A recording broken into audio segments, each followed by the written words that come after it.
know me, I like Subscribe to Raze Chaos. And welcome back, everybody. My name is Raze Chaos. You've made it back to my channel, and Raze is back in the driver's seat once again of his channel. And yeah, today, yes, this is just going to be the full-on C2E2. I can't say it's a haul because at best this is a partial haul because Raze never shows you all the cards in his hand because call him crazy, he just doesn't. So Raze is going to show you a good portion of what he got from C2E2. Other things you may see later, he'll mention it when that happens, and some might actually just go into a certain prize package that is still being put together. And yeah, once 550 rolls around, we're going to see about giving that bad boy away.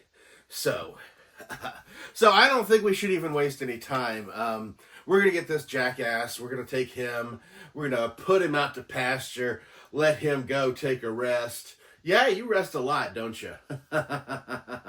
We're going to see him another time because we're going to dig right into this. Thank goodness, we are safe.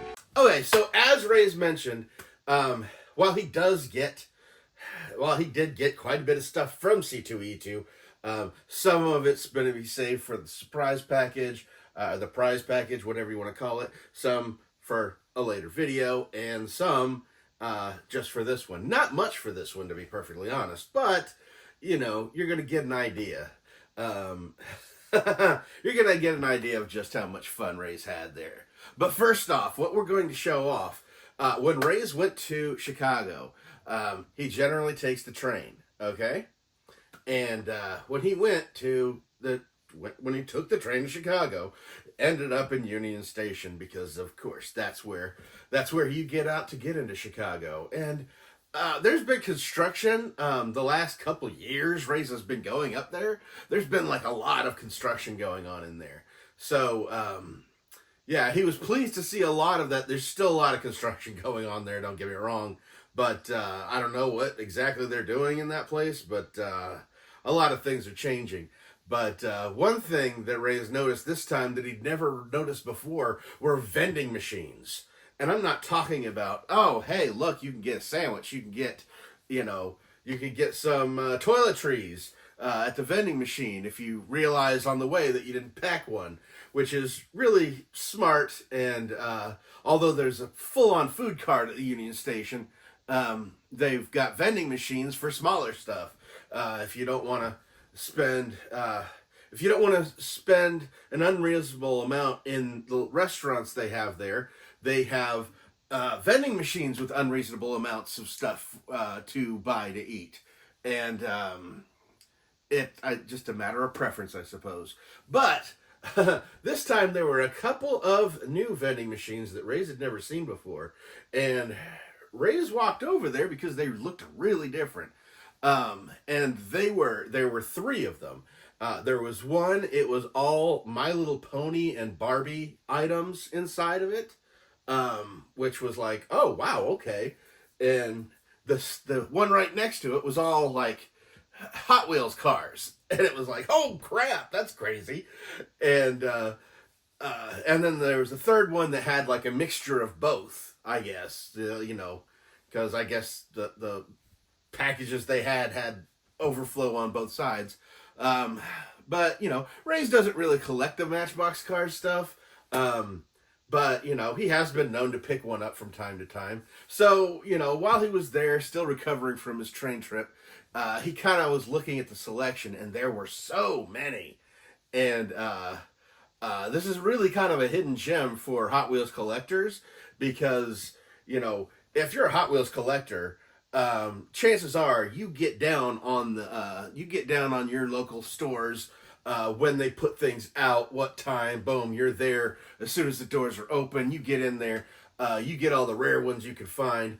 Oh, you can't do that with this because they load those vending machines up and you can't even really see what's behind. It's not like it's the same car all the way back.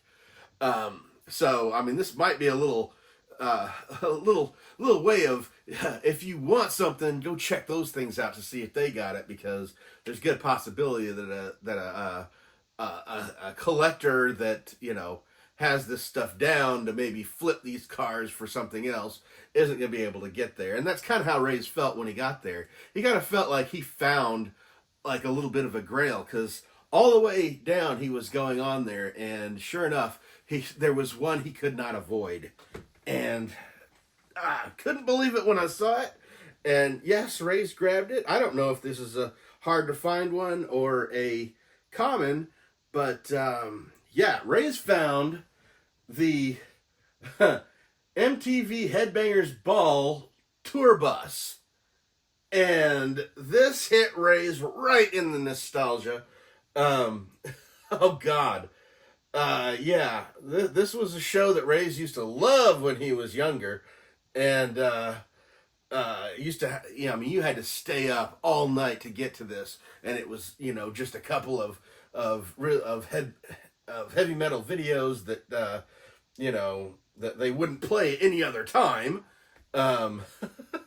And sure enough, Raze saw this, jaw dropped immediately, and had to pull out God, I don't even remember how much it was, something like $7 or $8 to get this thing out of the vending machine.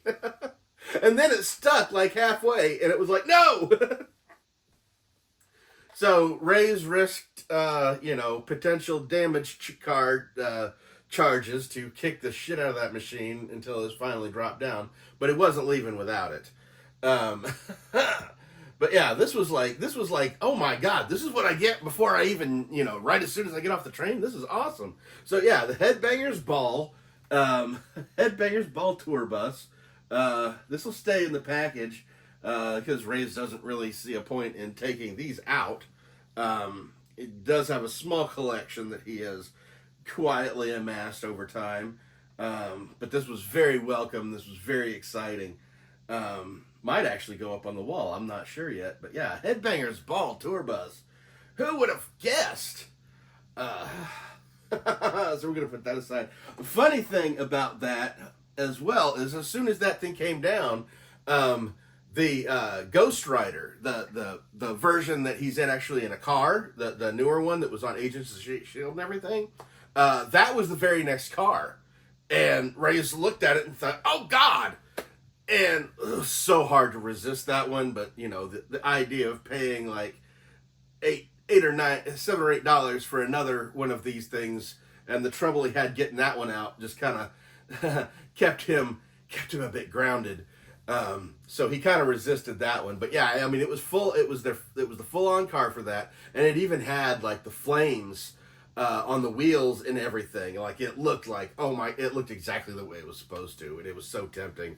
And when Raze took a closer look, because Raze's face was right up against that machine, and he was looking really close, and he could see little details about the car right behind that one, and what he saw on the back there were the words Eastman and Laird, which, come on, you got to know the names of the creators of the Teenage Mutant Ninja Turtles. So Raze is sitting there thinking, oh my God, so there's a Marvel car right behind this, an authentic looking one, and then you've got some kind of Teenage Mutant Ninja Turtle car behind it.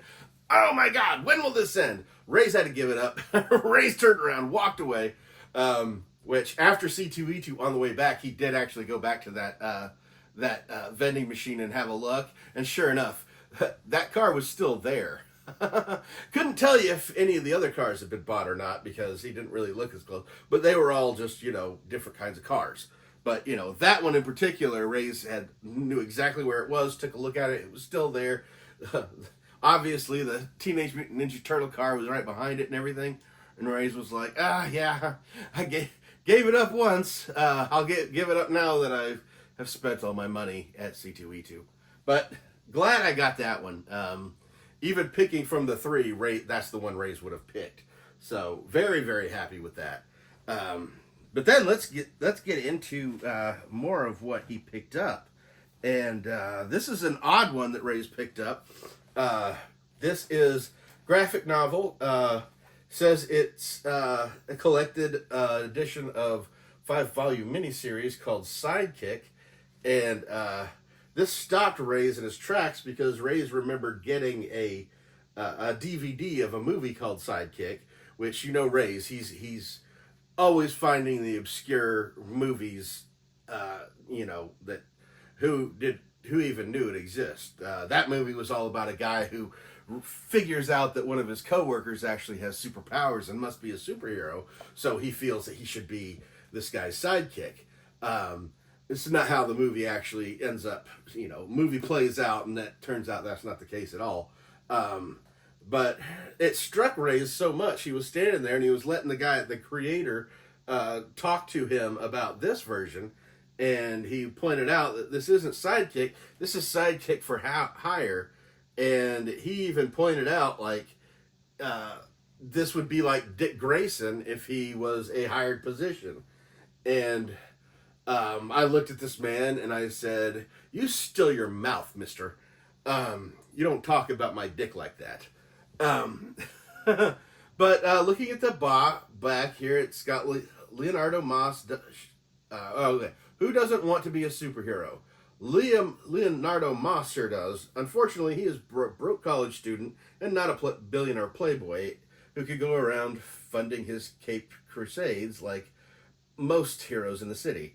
However, Leo realizes that all these superheroes are missing one important piece of fighting when fighting crime, a sidekick. Leo becomes the first ever sidekick for hire. No adoption necessary. His goal is to be the best sidekick he can be with no superpowers, no money, and minimal skills. He tries to balance life with his friends and sidekicking for masked employers. That should be easy, right? Unless Leo sucks at his job and gets the heroes hurt. Or worse, killed. So, yeah, this is interesting enough that Raze is going to go ahead and check this out. You know, if Raze enjoys this, he may bring this back for another video and tell you about it. But honestly, as long as it takes Raze to actually read anything anymore, he's so far behind that that could be quite a while unless Raze decides to bump this up. But yeah, you never know. If Raze feels like this is something that people that watch his channel would enjoy, Raze will bring it back and give you directions. But otherwise, Raze is looking forward to checking this out. Hope it's good. But that is item number 2. Item number 3. Oh, you know what's funny is I was on a live stream not long ago, and a certain bearded barbarian said something about how the people on his live stream aren't exactly readers. Well, to put this in your face, Ray's got another book while he was there. He got Batman Resurrection by John Jackson Miller. And this is actually a direct sequel to Batman 89.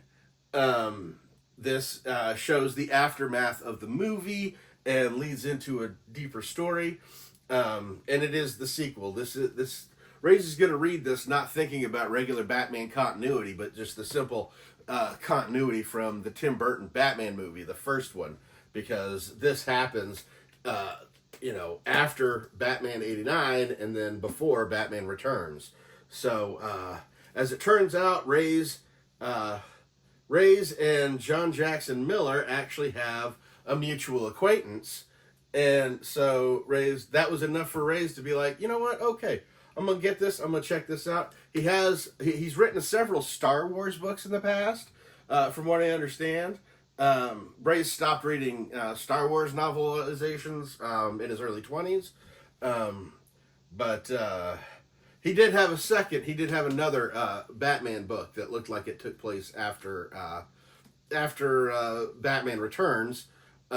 So Raze is thinking, if this is any good, Raze is going to bring this back and talk more about it and probably get the sequel, because he sees John Jackson Miller. He's seen him before at cons and everything. And hey, if he ends up enjoying this, he's going to come back and talk about it. Maybe we'll have John Jackson Miller do an intro for Raze Chaos's video, but Raze has to like it first. That's the big thing with all the people that you see with Raze, like putting up front and center of his videos that says, you know, hey, subscribe to Raze Chaos.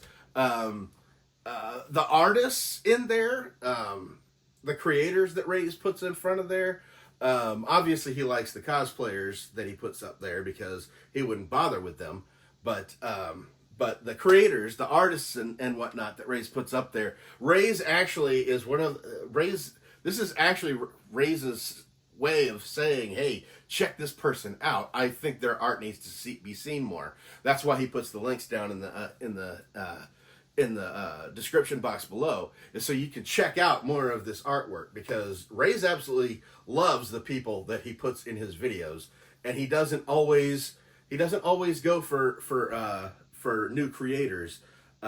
He did it first because there were so many and he was just starting to do it, but now that he's gotten to it more, it's like, no, I'm just gonna keep pushing this person because yeah, I love him.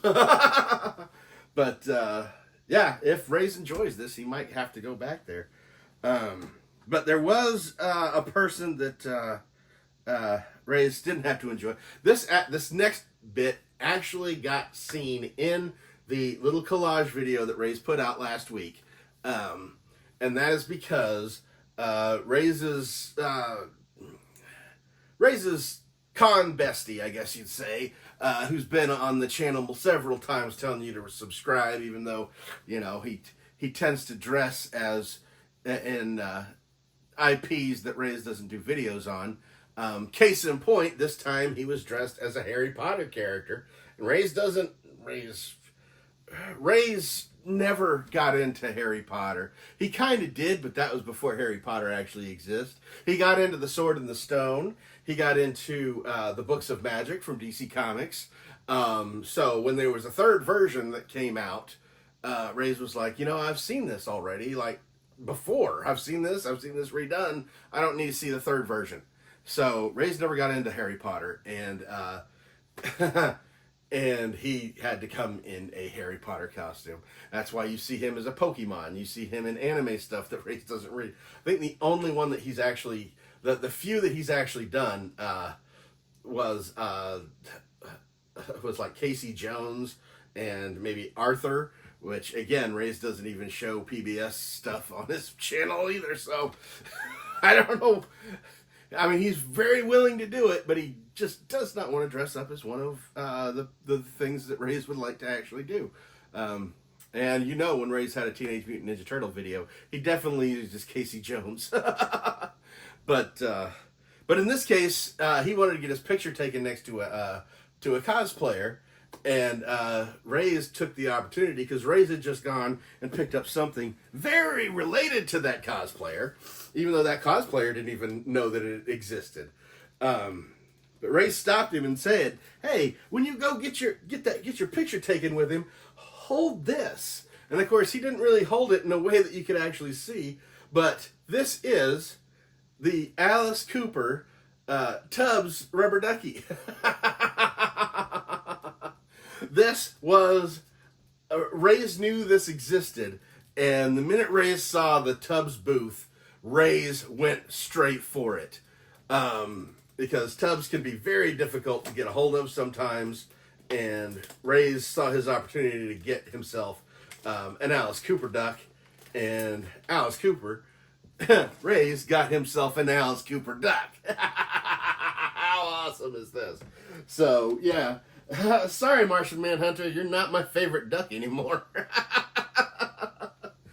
So, yeah, in this case, yes, we are definitely taking this guy out, and we are definitely having a look at him. That's one of the things I love about the Tubbs ducks. Here he is. Raze loves the detail they put in these things. You've got the leather, obviously, leather going all the way down. Wrapped around, and you've got the top hat, because, oh, gee, he's not one of Raze's big influences, is he? Maybe. But yeah, he's even holding on to his cane behind his hair. The makeup is really awesome. Doesn't have the side on the mouth, which would have really appreciated seeing, but you've got the necklaces going on here. You've got the obligatory belt buckle, which is cute because I think it's supposed to be a skull, but it kind of looks more like a duck face down here as well. But yeah, I love the fact that he's holding his cane behind his head. And oh god, this thing looks so good. The hair is perfect. Oh my god, this is just so cool looking. This is most definitely going to have to take a spot up here in the rack here. We're gonna have to figure out where the heck it needs to go. But yeah, this guy is definitely somebody that needs to take the stage. Might have to remove one of the other ducks just simply because that would put 3 ducks on Raze's background. That's a lot of ducks. But yeah, Alice Cooper ducks from Tubbs. This is awesome. Raze was so excited to get this. Yeah, couldn't be happier. I've had it with your whining and bumbling. And that leads us to the final bit, which is just badass as hell. Raze has been actually pulling from a bag this entire time. As you can see, Mischief Toys. And you probably saw him in the little montage video that Raze had put up. They even threw in a sticker. But yeah, Raze got the con exclusive Ghastly from Mischief Toys, which is absolutely awesome. And what this is Raze's first Ghastly, I'll be honest. This is the first time Raze has gotten anything from Mischief Toys, and of course it had to be the con exclusive that they were pushing at C2E2.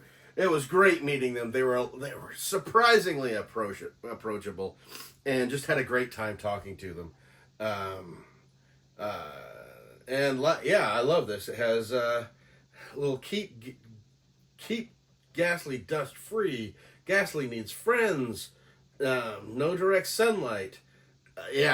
These are kind of little tips, which is really kind of cool. I mean, yeah, they signed this, by the way. Raze got both Mike and Heather's signature on here. But these are actually tips that I think should be on all collectibles. That actually absolutely makes real sense. Because Raze has seen like people that had collections and not realizing that they shouldn't put their collectibles in the direct sun. Raze saw a couple of DC Direct figures that were almost completely bleached white because they were left in the sunlight. And there was a comic book store in southern Louisiana that Raze went to, and during the 90s, when Raze actually lived in that area at one point, this company had, or this store had a set of Preacher PVC figures. And mind you, this is when the Preacher was still just a hot comic book series and not also a TV series that really didn't go near the actual comic series at all. And Raze was so tempted by it. But Raze moved back up north and didn't actually end up picking that up. Then went back for a visit and actually found that same store, went in, and they had the exact same PVC set that had been sitting there for close to 20 years. I'm not even kidding. And they had it sitting there in the sun, and it was bleached almost completely white. And Raze was just kind of amazed.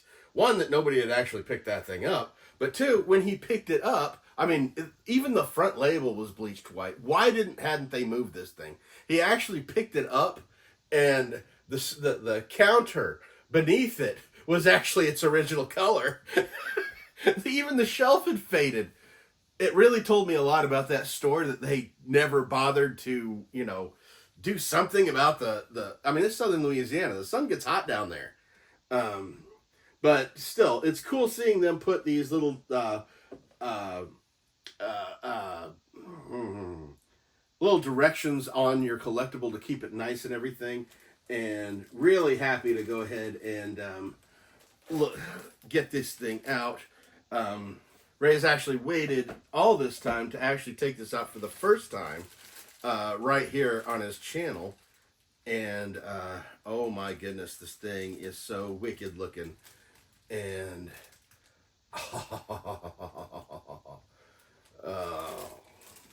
how cool is this?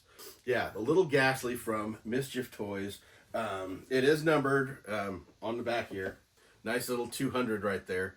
So I do believe that is number 200, and not necessarily that there are 200 of them, but this is so cool to actually have. Glad that I got to actually get my first Ghastly figure from Mischief Toys, directly from them. God, I love the detail on this thing. Goodness. And look at all that. The black light. The black light on this guy. Oh my goodness. How cool is that?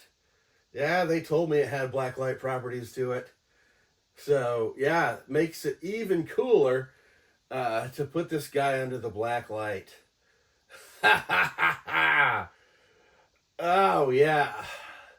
This was so exciting. Yeah, hey, Jackass, get the lights back on, would you? Thank you. But, yeah. But, yeah, between Mischief Toys, the Alice Cooper duck, the books, I mean, and that doesn't even count the experience of going to C2E2. Part of the reason why Raze went ahead and picked up the Sidekick is because there were some things that were a little bit different. There was a booth that generally used to have like 5 graphic novels going for $20. They were usually older, they were usually obscure, they were usually something you probably never saw before. But Raze always loved going through there, picking out five random trades. I mean, I say random, but they had Marvel and DC. But Raze would always go for the independent stuff because if it was Marvel or DC, it was probably an incomplete storyline or something like that. And Raze would just go for the weird when he was getting it on the cheap. And Raze found that booth, but they didn't have that set up, and that was a little disappointing. But otherwise, as you saw in the video, Raze got to make new friends at C2E2, got to visit old friends, and yeah, that's why Raze loves C2E2 every year. It is his Christmas. It is his favorite day of the year, and it will continue to do so well on down the line. But I hope you've enjoyed this video. Like to send it out to you. Which of these items do you think was the coolest? Was it the Headbangers Ball Tour bus that didn't even come from C2E2? Was it the Alice Cooper duck? Because how freaking badass is that? Was it one of the books, or was it the Ghastly? I mean, there was so much cool that was going on here. Raze didn't even know what to do. So, yeah, hit me up in the comments below. Let me know what you thought of that. Raze is going to go ahead. Raze is still congested for some reason. He's not sick. He's just congested. And doesn't understand what that means. It's like, come on, make the congestion go away then. But at any rate, Raze is going to go ahead and get out of here now. I hope you have a great day. I hope you have a great weekend. I can't wait to see you back here. Raze has got plenty of interesting stuff coming from you. Coming for you, from me, to you. And those things just keep getting weirder. But never forget, life is full of odd moments, and you never know when you're going to be defined.